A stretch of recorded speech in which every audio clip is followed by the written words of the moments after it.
It's a strange week to be here with you.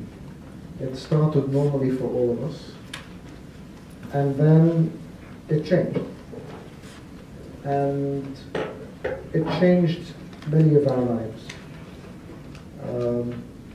As Sayyidina said, the suffering we speak about suddenly took a very different perspective. The Church of the Martyrs became the Church of the Martyrs.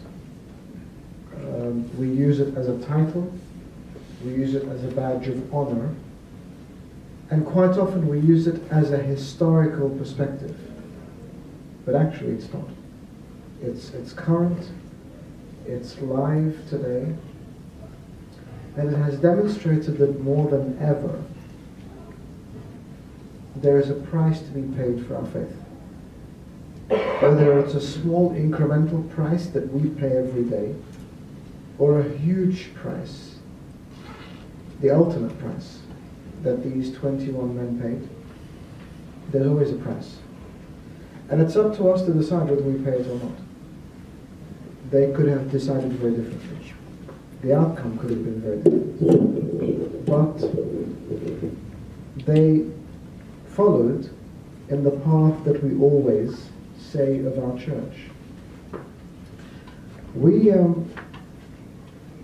got a little bit of a window this week. I'm sorry, that was fixed for sake number Yusuf.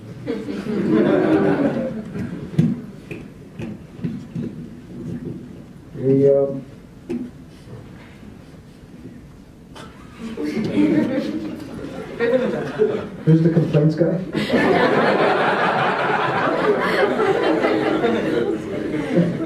I've got your work cut out for you already. This isn't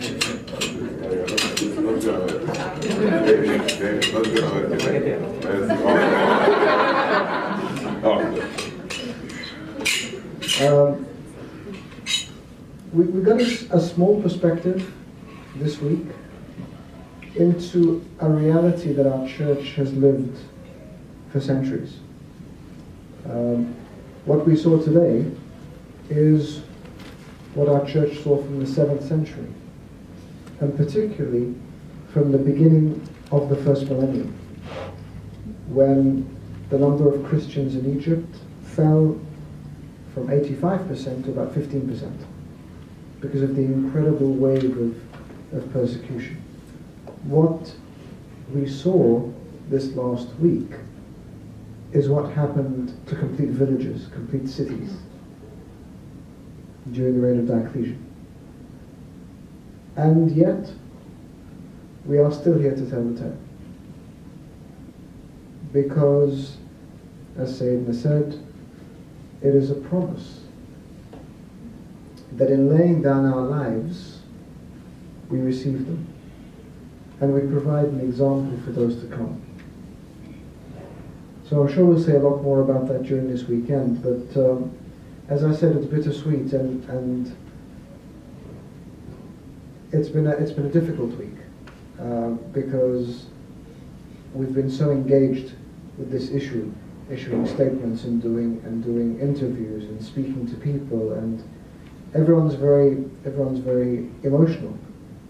On a lighter side, someone saw one of our statements and was moved by the statement to the extent that he set up an online petition, and it was linked to my office's email address, and we received about 5,000 emails in the first few hours, and today we received another 2,000 emails. So while it completely blocked their work and we had to re-divert them, it just shows you the extent and the level of support.